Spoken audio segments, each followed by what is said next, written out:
Thank you. Thank you immensely, Ranjit. And this really means a lot to me because I know how busy you have been. In fact, we have been trying for the last 3, 4 weeks to schedule this session. We had to move it around a few times, but finally you made it. I'm really, really grateful to you. And on behalf of the entire community, thank you. Thanks a ton for coming over. Okay, so folks, let me just give you a quick introduction. So Ranjit and I go back a long way. For many of you who know, I was working in Zensar Technologies. It's a Pune-based IT organization. It's a very large, it's a very big organization, and I was there for a good 16 years. And Ranjit has been there for much longer than that. 20 years, Ranjit. How much is Yeah, it? that's Or about have you stopped 20, counting? 23, Sudhi. 23 years. Amazing, amazing. But I've known Ranjit for close to 13 years now. So Ranjit is the vice president and HR head at Zensar Technologies. And like he said, he's been there for 23 years. And just to give you a quick background, by qualification, in fact, he has a very interesting background. So by qualification, Ranjit is a B computers graduate, and then he got into the typical career of software development, and then he moved up the chain and he became a delivery manager. So he was very into software development, delivering software projects for clients all across the world, traveling himself, and he's going to be telling us a few experiences about that as well. And then one fine day, I know it must have been brewing, but Ranjit just decided that he wants to move into HR. So he just decided that he's going to HR, and he's been there for 10 years now. And so it's an amazing transition, very rare story for someone from delivery to move into HR and then be as successful as this. Okay. So, Swarna Singh, you're saying you were in Zensar Pune. Oh, were you? Oh, that's wonderful. Wonderful to know. So, Swarna Singh, please select all panelists and attendees. When were you in Zensar? Swarna Singh, just to understand. Which year? 2012. Oh, okay, okay. Yeah, that's fantastic. So, as I was saying, so Ranjit and I, we've known each other for a long time. And in fact, because we are of the same age category, our daughters are also of the same age. And so many times it's not just work, but we share stories about our daughters, which school, which college, and sometimes even stories related to dentists. Can you believe it? So that is how we are. And the other common thing that we share is, an enthusiasm for sports. So all of you know that I'm into running. Ranjit is into badminton, big time. Okay, and so that's why we always have lots to talk about. And the best part, about interacting with Ranjit for me is the human being that he is. He's an amazing person, one of the nicest people that I've met. An amazing person, amazing person. I respect him immensely for it. Whenever I was at work, and even when I left Zensar and I'm on my own, whenever I want to, whenever I'm stuck and I'm running out of ideas, Ranjit is one of the first persons that I run after. Okay, so once again, thank you very much, Ranjit. Thank you really for joining in today. Yeah, and yes, we've got one more person. Jaswanti is also from Zensar. So Jaswanti, awesome. Next time you go to office and I don't know, once everyone is in office, you can probably go and say hello to Ranjit. Yeah, Ranjit, you want to say hello to the folks? Yes. So first of all, I think Sudhi, it's an honor and a privilege to be here as a part of your inner circle, right? And I think you have covered so much, and you've definitely put me under some kind of a pressure because you have elevated me much beyond what I am today. However, Sudhi, just wonderful to hear about Zensarians, right? Why they are past Zensarians, they still use the word Zensarian, and which itself gives me a wonderful feeling altogether. Right. So, and also, Sudhi, I was completely immersed, those initial 15 minutes of time that, I was just listening in. Obviously, you spoke about charity, leadership, there are these wonderful aspects that you definitely brought in.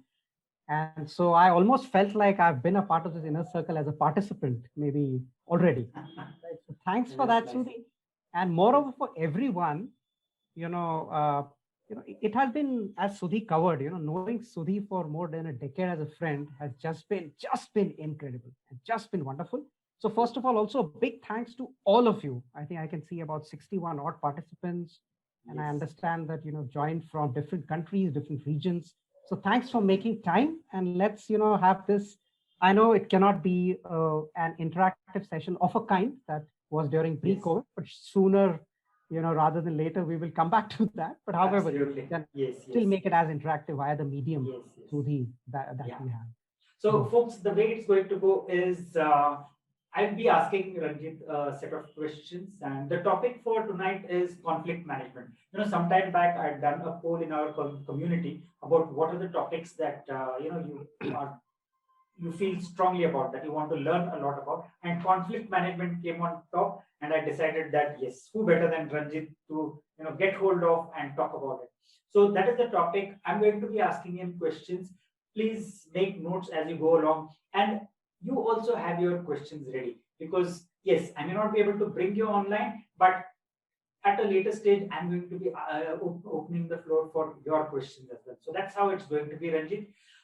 Quickly, why do you think, Ranjit, is conflict management such a hot topic? Why do you think so many people voted for it? And I'm sure within the organization as well, you'll be saying this. Why do you think that's the case? Thanks, Sudhi. I think that's a very pertinent question, right? And as you said, it has been evident from all those who voted it as one of the topmost topics, right? So now, how I would like to just set the context here, for the flow of the session for everyone, is that this session, while conflict management may sound as a topic which is vast, huge, and so it is. However, it has a complete personal element. There's a lot of soft skill element that you will hear, as I talk through. So because this, where there are people or humans, there is bound to be conflict, right? So whatever the scenario is, we must keep in mind that as humans, we will face conflict. However, it will be very important to resolve, saying that conflict, for resolving conflict is the key. So I think since it sits on top of people's minds, Sudhi, so therefore I think this topic, is always, very, very highly deliberated, debated, discussed. There is so much of literature on the topic. I think people have done their PhDs just in conflict management, as you can imagine, right? Yeah. And like you said, it is very important to resolve it. Don't get stuck in a state of conflict. Absolutely. And there you will hear that, there are various aspects to this topic. There are various styles that one has to follow. One has to really change as per the situation. So I think situational leadership sometime or the other, whether it's covered already, Sudhi, in one of your sessions, or it would be covered eventually. It will be, yeah, it has to be. I think that could be a correlation, saying that, how the styles of conflict management is something that might need to change, right? As the conflict really arises. Yes, yes, very true. And typically, what kind of a situation would you describe as a case study for a conflict? I mean, right. Where does one start? What does one box into a conflict management situation? Sure. So, Sudhi, let me just help. I'll just take a step back, right? So, while definitely, I am not a subject matter. However, what I will speak largely is out of the experience. Yes. And I believe all those who have joined this call, have been having those experiences, either on the personal front or in the workplace. Personal conflicts, Sudhi, I'm sure it's very hard to resolve, right? Yes. Because that's and you hardly talk about it. And let me tell you, the reason why personal conflicts are not so easy to resolve, or something that we don't really get stuck. You use the word stuck, and so I'm saying because relationship is being valued in a personal. Whereas that's my message, and as we talk more about it, you will see that what is at stake when there is a conflict that arises, right, will be extremely important. And how do you then see the conflict? So all the conversation around that will then, there will be a lot of introspection one has to do. How far does one really take the conflict? So I think we will talk a little bit, Sudhi, about that as well. And as I said, I do not want to touch as much of theory because that will be then preaching to the choir. But Sudhi, I thought, let me just still clarify the definition of conflict management, because that's a fundamental. Conflict management, let's make it simple, right? In simplistic terms, it is limiting the negative aspects of conflict, right? Yeah, very much. Yes, while you will increase the positive aspects. and outcome is enhanced learning and the group outcomes, right? So that's in very simplistic terms, that's conflict management. So what you're saying is that conflict management has a positive, has a negative, obviously, and a positive side as well. Yes, Sudhi, it does. And that's the reason what we say is that, please watch out for the dysfunctional conflicts. That's the word that we use, right? And focus on the constructive conflicts. Okay. Yeah. And so, there are, yeah. In other words, no conflict is also not the ideal scenario. Yes, no conflict is not the ideal scenario because in organizations, you would also see that there are organizations who would, foster some kind of a constructive conflict. So what typically happens is that if this conflict is fostered within the organization in some way, I'll also talk about Zensar, a little later on, because I might want to correlate some of the things. Yes, absolutely. You might see that, there is a lot of creativity, ideation, openness that, gets built in if there is a constructive conflict that is fostered. Correct. Yeah. And at this juncture, Sudhi, I thought, let me also try and resolve one of those, aspects in people's minds that, is conflict management and conflict resolution the same? That's very important to understand. Yes. Because conflict resolution, for that matter, would necessarily say that, it is reduce or terminate the conflict, or rather eliminate the conflict. Whereas management would say that, fine, let us have strategies to minimize the dysfunctional conflict and enhance the constructive conflict. So that is rather the definition and the premise at which one has to start thinking about the conflict. Okay, yeah. And what are the do's and don'ts if we get into the details? So how does one resolve or manage conflicts? What should one do? What should one not do? How does one deal with conflicts? Sure, Sudhi. I think that's again a very, very interesting question, and again a very obvious question if you see, right? Because anybody who would want to, really start working on the style of conflict management would want to see that, am I really understanding the do's and don'ts well, right? So yes, so there are certain do's and don'ts. However, a small point here, right? We were just speaking about how do organizations leverage or tap the conflict in probably getting rid of the dysfunctional conflict. So I think I read somewhere, Sudhi, which was very, very interesting, right? That conflict is a natural resource, because I think I spoke about humans, right? It is a natural resource which is in abundance, right? Okay. That's a very interesting thing. Yes. And normally what happens is that, in a conflict situation, which I think my friends on this call would realize is that either you fight, typically, right? Or it's a flight or a freeze, right? Now, it's extremely important that how does one convert the fight, flight, freeze to creativity? Yeah, that is where I think the whole aspect of fight is you go hammer and tongs against one another. Yes, you hammer and tongs against one another. Flight is you run away. Yeah, flight is run away. That is, there are styles. Flight is avoidance, Sudhi. Okay. Right. There is a style in conflict which is called as avoidance. Typically, you might see that some of the managers may choose a style. Let's say there are these situations. The manager would simply say that, fine, I think let's not bring it to my attention. That's an avoidance. And freeze is? Yeah. A freeze style is that in some way, I think you're just not able to come up with a solution. So the conflict aspect remains where it is and just continues in a similar fashion. Yes. Right? So I think it is extremely important to try and see that how do I change my style as per the situation. So to answer your question, Sudhi, there are this set of instructions. So I'll also try and support this with some examples. So as I said, right, conflict management rather is nothing but how do I look at my own skills? Because what I can do in this session is that talk about me, right? Not you or not the other person who's probably involved in a conflict. One very, very easy one, right, is not to get defensive on a conflict. And Sudhi, you might know in Zensar, we had a gentleman, I think the whole Maharashtra knows him very well. His name is Anand Bhate. Yes. So Anand Bhate is an esteemed vocalist for all those, who would know, right? And all those, again, should know that he was a very proud Zensarian, right? And he worked as my manager. So, of course, he was always practicing. You were privileged.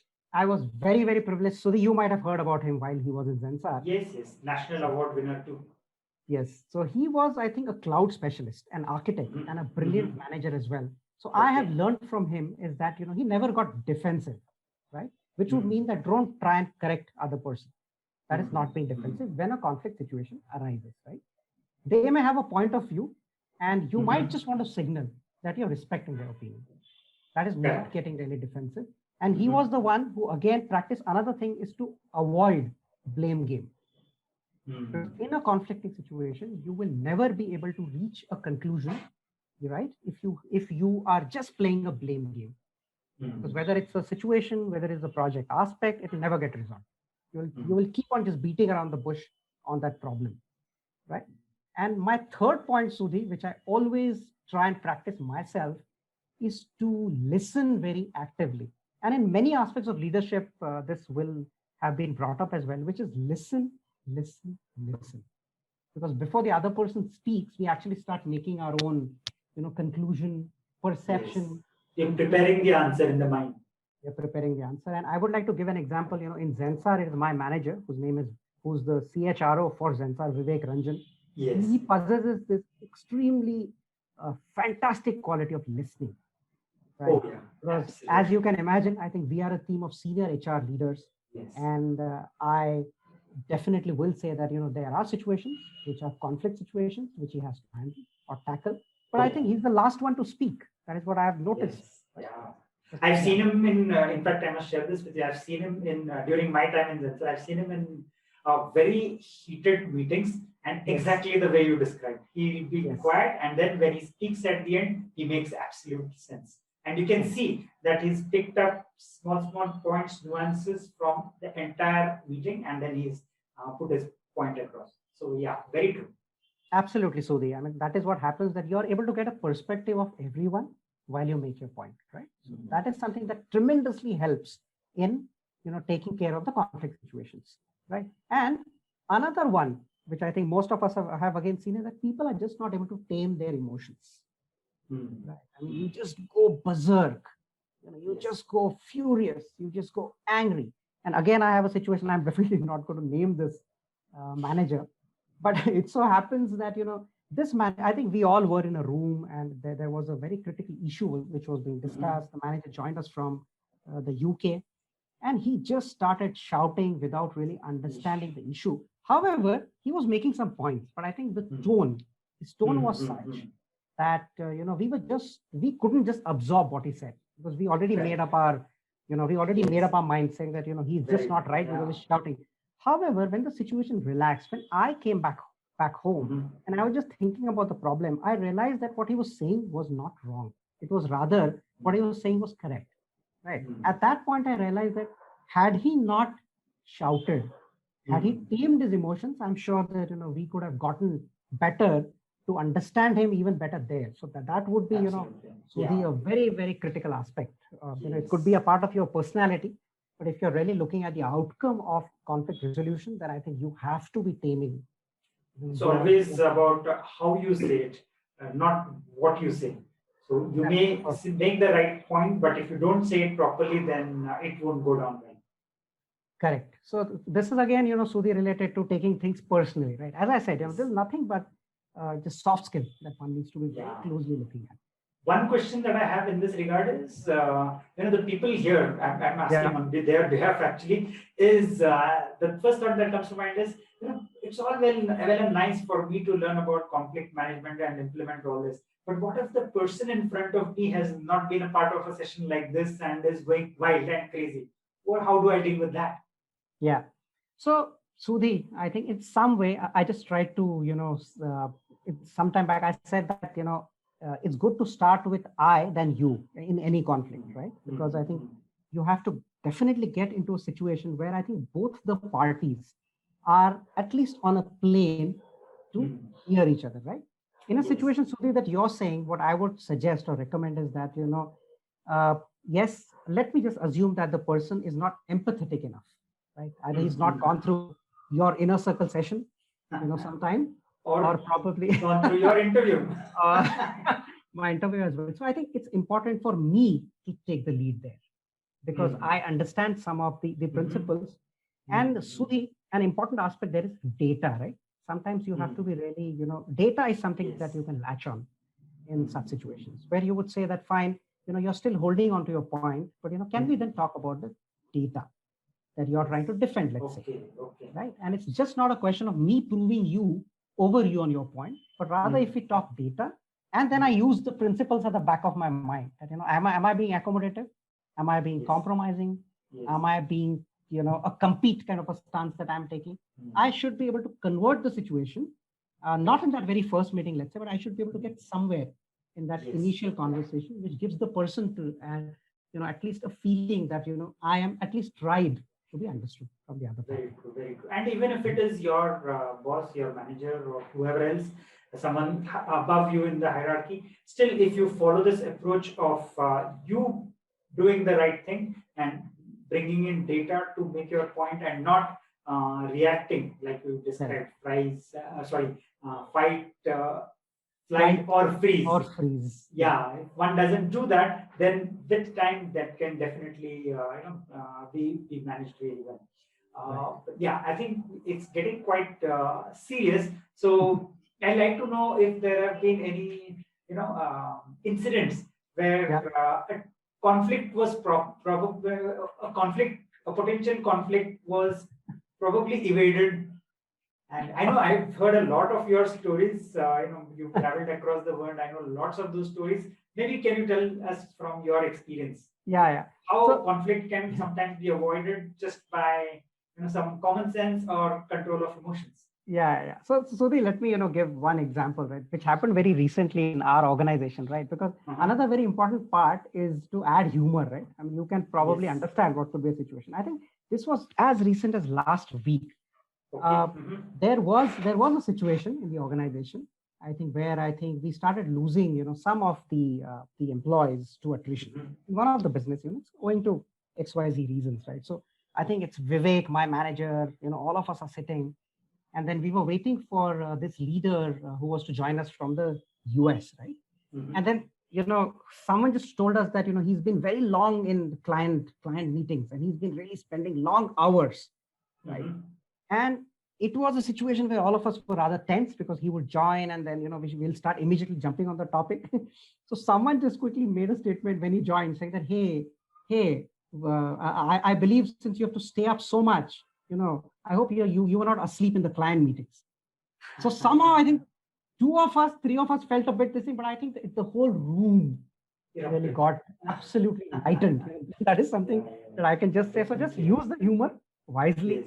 And so to one example, as you said that I traveled to Australia. So this is where I have spent initial years of my career. That was my first country outside India. Oh, wow. So when we traveled there, what used to happen is that in the office, there used to be a fridge. Fridge, they used to keep all those goodies in the fridge, including soft drinks and all that. And I landed in Australia and I started going to office, and then I just used to every day pick up a chocolate, pick up a some kind of a drink, and then someday I realized that maybe this was not supposed to be done because this was personal stuff. Okay. Right? Because I really thought that this is something which has been offered by the organization. Right? Yes. How it is relevant, Sudhi, to what you asked me is that, this could have been a disastrous situation. Absolutely. Right? Was it at a client location? Yes, it was very much at a client location where I think I assumed I did not ask questions, but I think the way it was even looked at by the other party was more in otherwise it could have reached to my India managers here.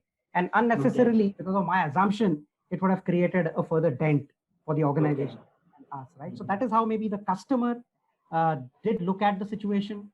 They empathized with the situation. Maybe it had to do with culture. It had got to do with some of the guidelines that had to be made more clear. And the issue was resolved. I think there was there's no hard feelings. No escalation. No escalations and hard feelings unnecessary. that were left behind. But I don't know if we had a company-wide monthly magazine or something. This story should definitely make to that magazine.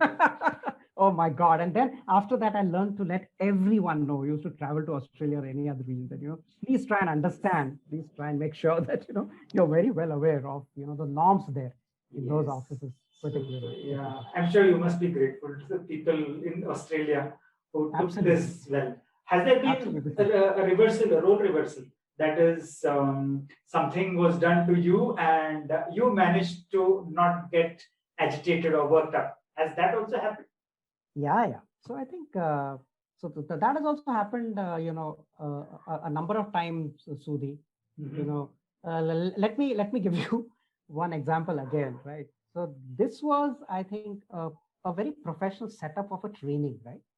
Mhm. And I was just asked to come and just receive the training. Right? Is what I Okay, receive the training. assumed. Okay. Right? Receive the training. So was this in Zensar, Pune? It was very much in Zensar Sudhi because Okay. all my life pretty much has been in Zensar. Yes, right? yes, yeah. And that time I think this was a technical training, and I was to receive the training. So I happily went to the training room with the notepad, and I just say that this training is to be taken, is what I saw. When I went there, I just saw that everybody was waiting for me to take the training. So look at that. What? Right? Yeah. Ah. So I went with That's the assumption that unbelievable. I would never want to be in that position. I have to take the training. That is, I have to receive the Did training. you actually do it? Yeah, and then I just said that, guys, this is something that I have no words. However, I had to honor that. So I think I was given 48 hours for which I had to, prepare. And this is something that, in some way reverse landed on me. And in terms of office, there have been various situations, Sudhi, that, one does tend to land in the reverse situation where I think you are in some way, in a conflicting situation, you are rather expected, or Yes. you probably want to take a stance. I think I do see some questions being taken up in the end, where I think you have to be taking a stance with your manager on certain aspects. And then how does the manager, maybe me as a manager, how do I then see the conflict situation? It also has to do with what is it that we have to lose while we make a decision, right? So sometimes if you have nothing much to lose, you have a compromising situation in a conflict. Yes. So you're not losing much. The decision moves faster. The decision has no great impact anyways, right? So rather make everyone happy and resolve the conflict. Yeah. And then are there situations where, the conventional approach that, the constructive approach that you described, where this won't work? It's not the right approach. Are there any kind of situations like that? Yeah. So Sudhi, if you have to ask me very frankly, there is nothing called as conventional or unconventional approaches here, right? And as I said, right, because it could be, I'll just give you a quick example. It could be situations where, you're accommodating because you want the decision. I mean, it is a situation where you may just want to accommodate, right? So that both the parties, and I'm just, the context here is that me as a manager and how am I handling a conflict? So, so I will allow them to win and get their way. Similarly, avoiding, I've already spoken about. There could be situations, and competing is a situation, Sudhi, where I think sometimes, just to give you an example, we had our earlier CEO, right? Yes. And he had certain priorities, right? And those priorities, it says, if you see right now, Zensar, it's one of the best, the digital apps that are, created in-house. It's one of the best organizations, right? Yes. Absolutely, yeah. However, when the CEO announced that this will be the focus, we have to have internal apps. I think all of us raised eyebrows, saying that is this really necessary? Yeah, is this really a priority? However, I think the CEO was able to have a competing style and said that this is my decision and it has to happen, and he made it happen. Maybe momentarily we were not very happy, but today when we look at it, or maybe sooner we started looking at, we thought that this was the best thing that would have happened to the organization, right? And finally, the style that most of the people would like to adopt is collaboration. Yeah, you make everyone happy. However, Sudhi, a word of caution here is that this may just take some time. If you're using a collaborative approach, that means that you're being very, very democratic. You want to listen to every person. So sometimes decisions, which have to be moved faster. This approach, they may, there would be another side of that decision. Okay. Yeah. So depending on the situation, there would be various ways in which conflicts can be resolved, but it can always be done. So there is no one way or one conventional way.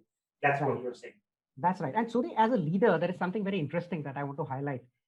I was just doing my leadership program, and suddenly I realized that, the topic was to talk about how do you create high performing teams Mhm. and leaders. And then suddenly that topic shifted into if you're able to build the differences within your team, that is how you can create the high performance. I never thought it that way, right? Yes. Because high performing teams, I was always Okay, thinking that's interesting. performance, Yes. business, goals. Finally, it all boiled down to, leverage on the differences of the teams so that you're able to build, and which is nothing but effective conflict management. So I thought that, this would be the best example that I can give on rather Yes. your unconventional, Yes. PM Approach to conflict or management. conflict management. Yeah. And then how does, you've gone through an extensive leadership development program. How do the rest of us, how do we develop our conflict management skills? What would you advise for us? So, Sudhi, the small keyword here is practice. Right? Because typically what happens, I think you may have seen that enough very closely that, these wonderful sessions, do take place. And as you were also alluding to in your session, right? Keep in touch, discuss, share, right? So finally, it's practicing what you learn, and as managers, practicing what you preach, right? It's both. So I would say that, while there could be material on it, but I think communication here happens to be a key. Right? All typically you will see that the questions that I'm getting right now on the chat box, either the manager is not receptive enough, for listening, or there could be situations that I, as a part of the team, may not really just want to bring up that conflict. I may just think that this may or may not work, right? So I think in that aspect, we are going nowhere with this. We are not even making an attempt. So I would say that, practice that. There is something called as lizard listening. I think people should look up lizard listening. Okay. Lizard I need to make a note of that. Yeah. It is to do with, again, it is to do with something called as a lizard brain, right? So there is a part of our brain, which probably when it comes under the emotions, you really, get a bit blinded. However, lizard listening is something that, through the amygdala, you're actually listening. But then you're able to work over, the situations that you are in. Okay. Right? And then emotional intensity and EQ for the manager will be very, very critical. Right? Because you have to take a softer approach in getting to a conflict situation, because here is where the personalities, may end up clashing. And while this may sound very, very irrelevant to this discussion, but I think a lot of times take a step back, even, taking a deep breath, you will realize that, it may be just really realistic or worth to engage in a conflict, right? You might just think, and there's also something called Sudhi, which is again, some of those people practice, called as 48 hours rule. Okay. What typically means is that, if there is a conflict, right, you bring up the conflict, not of the past, just worry more about the future. So that means that if you don't think that the conflict is serious enough to be brought up in the next 48 hours with your manager, colleague, direct reporting, then don't bring up the conflict. It may not be worth it. Okay. If you have to, then you bring it up in 48 hours. So these are, Sudhi, some of the tips that in some way I've practiced, I have read, and, it's always good to then seek a feedback, that is your style really changing in situations. Those will be some of those important elements, Sudhi. Wonderful. Amazing, Ranjit. There are a lot of questions in the chat box. Let's quickly go through them, because why don't we do that? I've already posted them. Folks, if you have questions, just post it in the chat box, and we'll ask Ranjit to take them on. Okay. So, Sudhi, while you bring up the questions, there is an important aspect that I somehow missed as we were talking, is the organization also, plays a very strong part. Because again, there's a cultural element that I wanted to bring in. As an example, I think I'm very proud to say that in Zensar, we do have a culture of people centricity, right? Yes. So what happens is that, the questions that are coming to me, right, that how do I approach my manager? What if my manager is biased, right? And as I said, it's finally got to do with, is the organization supportive if I'm open enough to have such conversations with my manager? Or will it be taken otherwise? This is where I think Zensar completely fosters the culture of openness. Absolutely. That is where, so it makes me comfortable in my own area. then whether it is my boss or his boss, I think I'm at least free to openly Absolutely. ask that question. That is where I think the conflict situation gets noticed, right? Because finally, it's Yes. not the person, it's the subject that you're really talking about that you wish to resolve. Absolutely, Ranjit. And we worked in different parts of the organization. And the best thing is that what you just described, of having the openness in Zensar, this I could easily see in different parts of the organization at various levels. So it is not just at the topmost level, even at the lower levels. So that is very important. So it has to be within the culture. And if it flows down from the top, then it is definitely more sustainable and all pervasive. That is very, very true. Yeah. Sure. So questions. Yeah. Okay, MK asks, is conflict good? So what is the situation in, okay, let me put it this way. So is there a situation in which not having a conflict is not good? Yeah, so in some way we touched upon this, right? I mean, if I'm ideating, right? Let's say I'm in an environment where the project, needs to do something more, creative solution, let's say. Right? What happens is that if I have a culture in the project where I would say that whatever everybody says is fine. Okay. Right? Then I don't think I will get diverse views and diverse opinions. So people are agreeing too easily. Yes, they're agreeing too easily. So I think you're not coming with, because every solution is okay. I mean, it's more like a collaborative kind of an approach. Yes. Here, I would say that the conflict. So I would say that let me have a situation of conflict where let people not agree, because then it will get me thinking about some of those ideas. Like if Sudhi is not agreeing to what I'm saying, why is Sudhi not agreeing? So can I then propose a solution which is an alternative, which possibly is something that, so those discussions can take a different shape altogether. And the manager at the back of his mind, or or the mediator is typically what they call in this language. At the back of his or her mind can always say that, is the conflict still being handled constructively? That is where you will get, rather than not having a conflict at all, you're going to lose out on these fabulous conversations. Very, very, yes. Yeah.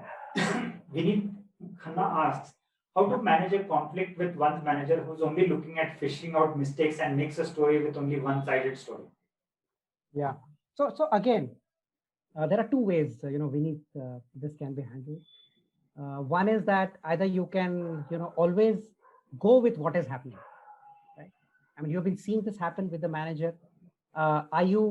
And in a situation where the manager at least needs to know that, this is what you're thinking. And, do you have the data for a conversation with the manager, right? That is one way to do it, right?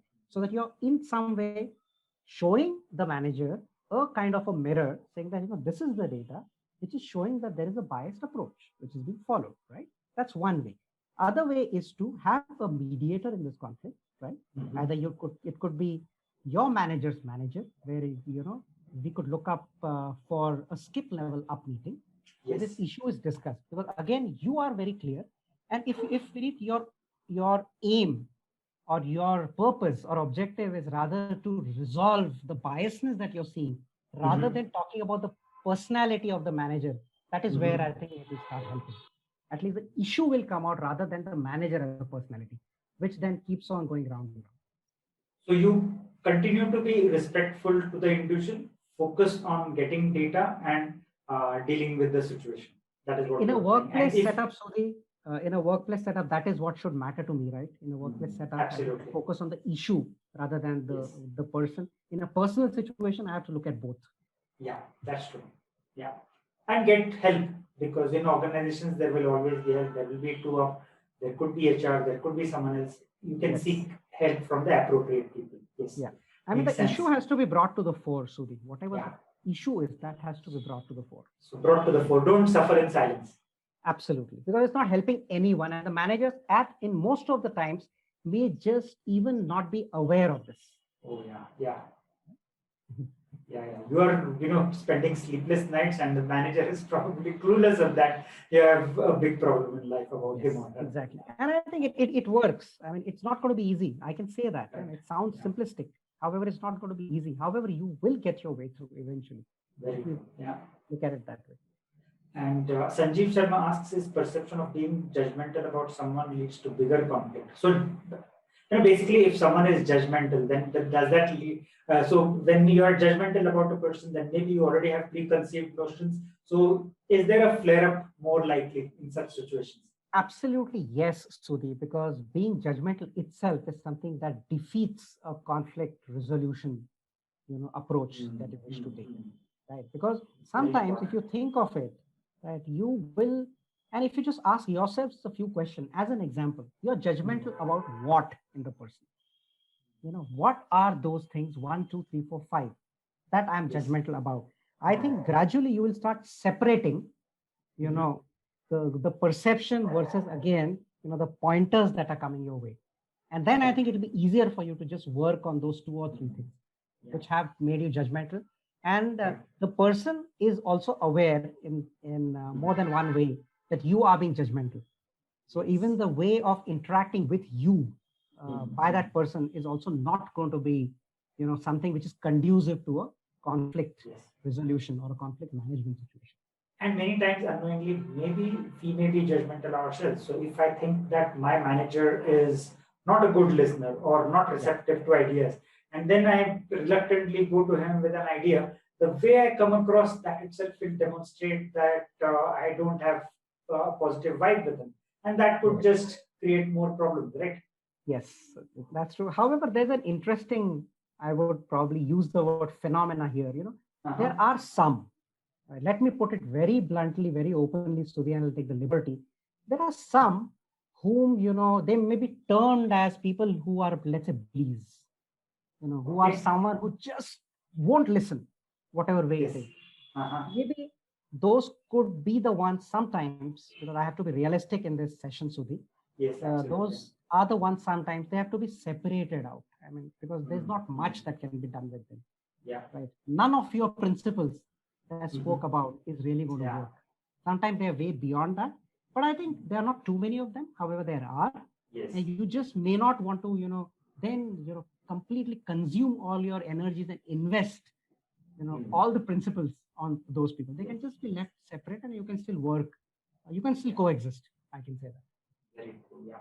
If out of 10 managers that I've had in life, one or two I have problems with, then maybe they are outliers. But on the other hand, if 7 or 8 of my managers I have had problems with, then maybe it's time for me to look inward. Correct. So whether I've made an attempt or not, yes, I certainly should make an attempt to probably weigh with them in the fairest of situations. However, if I realize that it's just simply not going to work, then I think they can be just left how they are. So sometimes it may not work because of that person. Correct. What about, now this is interesting. HR, you have to answer this. No one is better qualified than you as HR to answer this. How do we manage conflict situation, especially during appraisal time? Thanks, Shakil, for raising this, where we need to do rationalization across organization. So just to give you some background, Shakil is a childhood friend. Okay, so I know the background that he's coming from. So there are times when he has to deal with his team members, and there is rationalization that is happening across the organization, and people have expectations, and he needs to deal with it. So what do you do? Yeah. So I think Shakil, to his question, I think he is in some way what he's saying is right.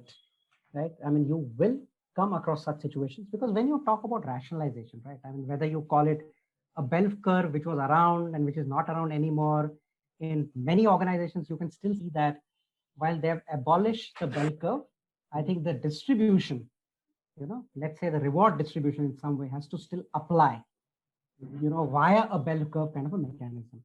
So when Shakil, you're doing a rationalization, I think this is a situation, right, which you will come across that you will not be able to, do an equity-based distribution. This is a reality. All right. Now, what do we do in these situations?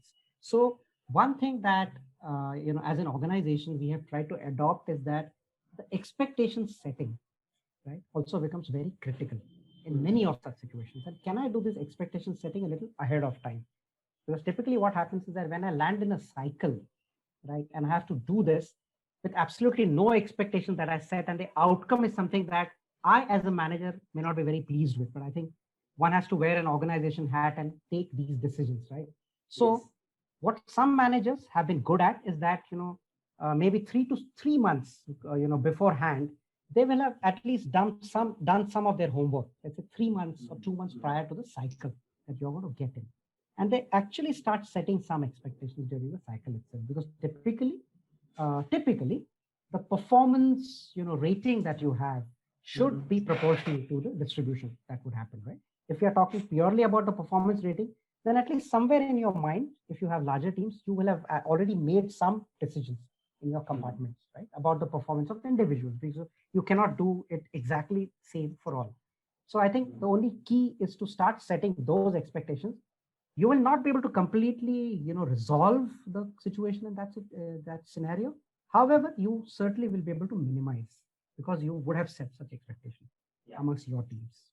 So preempt and start well in advance. Absolutely. Good 3 months before. Absolutely. The date is what you would recommend, so that the challenges or the flashpoints can be minimized. May not be able to eliminate it completely, but you can definitely minimize. Yes, yeah, makes sense.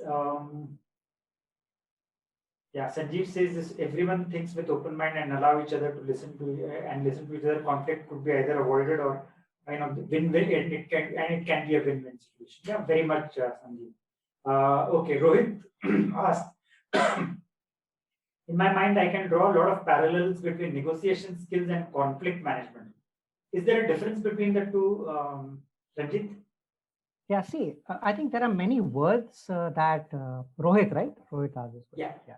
So there are many words. For example, you may also hear Rohit talk about dispute handling, right? Mm-hmm. Similarly, dispute handling is slightly different, but I think they still look at conflict, dispute. Similarly, negotiation. Now, negotiation, if I have to look at the theory of negotiation, I think it can come close to the situation. However, conflict could be, I think you may want to change your styles rather in conflict, in situation leadership styles that I see.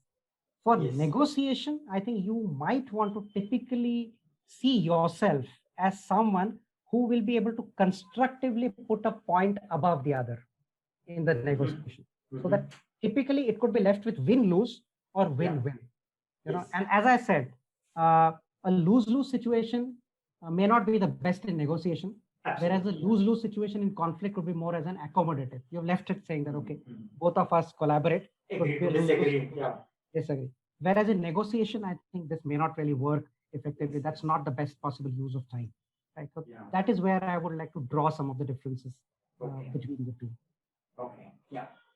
And a couple of questions. Raju asks, when your boss is biased, how will you manage those conflicts? And secondly, in large organization, a lot of politics happens and conflict arises. How do we manage? Yeah. So I think in some way, Sudhi, I may have answered this with some of the earlier questions as well. So yes, I think in large organizations, while there could be politics, but I think we have a circle of influence. We have our teams, our accounts, our projects, and it's always good to start, in whatever way we can from there. And then, because that is where I think you as a leader or a manager is creating a culture which then gets, at least percolated across or outside as well, right? In terms of manager, as I said, I always, want to look at the aspect of the issue and then go with the data, so that, that helps me in putting my point across in a constructive manner, right? And I don't have to be losing hope. I may start with a strategy and start, building those styles, and then finally graduating into at least the manager listening to my point of view. Because that's also a good point to be in, or a good situation to be in, rather than completely, not even wanting shut off. At least I'm now able to make the manager listen to my point of view. I'm sure that the manager is a human. So I think there will be a point in which, they will also come back with some kind of a rationale. Yeah. So you may not have a complete resolution, but even taking steps forward will get you somewhere. Correct. Because Sudhi, in many situations, I realize that we don't even do that, right? In many situations, once we have that assumption made, we stop there. Yeah, with the judgmental aspect, like Sanjeev talked about. We just stop there. As I said, this is all, more to do with, if I am wanting to build this, can I just explore and experiment and practice? It finally would boil down to that. I'm sure that, the intent will be looked at by the other side as well. And I think that also many of the times has a paramount kind of an effect, the intent itself, right, in Yes. approaching a situation. Yeah. Very much makes sense. Yeah. Okay, Surbi asks, how do we manage conflict resolution, especially during appraisal time and unveil her personal interest? Manager is biased while giving feedback at that part of time when we need to do rationalization across organization. So that is Surbi's question. What happens when manager is biased while giving feedback? That's the core of it, the way I see it. Right. I think there is a session for the manager to give a constructive feedback is one way to go about it, right? I mean, but again, it could be a theoretical exercise. If the manager just does it for the sake of doing it, Yes. because I'll just go beyond conflict management, Sudhi, but I think there is an ownership that the manager has to take for each of the teams, right? Because finally you're building teams and you're accountable for your teams, right? Yeah. So let's look at both the sides. So I just spoke about the manager. Manager has to be, looking at it very, very constructively and should be able to give a feedback with data. On the other side, as an employee or as a manager's report, maybe I should also be going to the manager for conversations, not just during the appraisal time. Right? I should also start going to the manager. If I have this feeling strongly in my mind that, come my appraisal time, the manager is going to be giving a biased feedback. Then I shouldn't be waiting for that time. Okay. I might want to go ahead of the time with the data. I might ask leading questions as well. With this, what has been the expectation?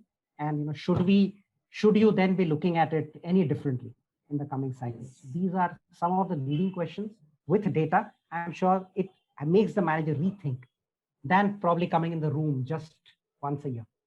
That would be so. It's our responsibility as well. So as you explained to Shakil, that as a manager, if you have to do where you are managing a large team and need to do rationalization, better begin 3 months in advance. So similarly, for an appraisee, also it is important. The subordinate, it is important to not wait until the appraisal day to have your conversation with the manager. Maybe the interaction can begin much earlier than that. Yes. Because again, the outcome, Sudhi, my one message for this session will be that just focus on the outcome, focus on the content, right? Don't focus on some of the other things that in some way diffuse, the situation or the problem that we are wanting to discuss. This is a concerning one. Payosini says, if skip level meeting also happened and no use, then what do you do? So what's the recourse after that? That's totally helplessness, right? Yeah, I think we are venturing into a slightly different situation there. But I think if the skip level meeting is also not helping, the recourse always, Sudhi, is to reach out to the topmost point in the organization. Typically, that is what happens, right? I mean, if you have not heard by at various levels, I think you have the CHRO or someone whom you can definitely write to at least invite the kind of attention that you deserve. Right. Yeah. So what in some of the situations I have seen work is that the discussions like the point has been really picked up for discussion with both the manager and the skip level being there in one room, right? So and you mean my boss and my boss's boss, all three of us? You're in the room. Then there is, let's say, an HR Spock in that room. Okay. Where so the neutral person. Absolutely. Or the facilitator or the mediator, right? Is somewhere in the room where I think you've already presented your data to this mediator. So I think it can become a very, very open conversation where I think the real data has to still come out, right? Yes. This is where you take some help or aid from the mediator in such situations, which typically could be an HR neutral Spock. Yes. Help you with the situation. In such situations, I think the person who is mediating has a very important role to play. Absolutely. Right? Because emotions can get frayed. Me, the appraisee, I'm definitely going to be emotional. My manager too will have some baggage, and my two up to could be influenced to a certain extent. But the person who is being the mediator there has to calm nerves and make sure that there is an outcome focus. Absolutely, Sudhi. When I think the rooms, when the tempers are flaring in the room, The only thing that comes to rescue is, being calm. As a mediator, I think that's definitely a skill that the mediator has to practice, because then he or she will have whole power to bring the conversation to a more constructive conversation with resolution in mind. Yeah, very true, very true. Just checking if there are any Yeah, other I questions. have 3-4 minutes, Sudhi. Yes, I have to jump Ranjit, on I a know. call. Yeah. But more than happy to. So I'm just checking one last time. Folks, are there any questions that I've missed? I don't think. But if there are, I'll give you another 10 seconds before we close this session. So just 10 more seconds, just copy paste into the chat box if there are any questions that have been missed. Okay, looks like all the questions have been answered. Folks, a request to you. First of all, go to the chat box and bombard it with thank you, Ranjit messages. Immensely grateful to you, Ranjit. It has been an amazing discussion and really, really, very, very grateful to you because I know you have been pressed for time and yeah, I talked you up and maybe put you in a little bit of a situation, but it has definitely been worth it. Everyone who we started off is all there. We started off at 8 p.m. or thereabouts, and we've run over the usual time of 60 minutes. Everyone is still there, and really thankful to you for coming in today. One more request, people, is go to our WhatsApp group. Okay, go to our WhatsApp group and just type in whatever your biggest learnings for today's session are. You don't have to do it here because we will lose it in the chat box. But I want you to go to the Inner Circle WhatsApp group and type in whatever your biggest learnings are. Put in three biggest learnings from today's session. Okay, just go to the chat box, go to the Inner Circle WhatsApp group and do that.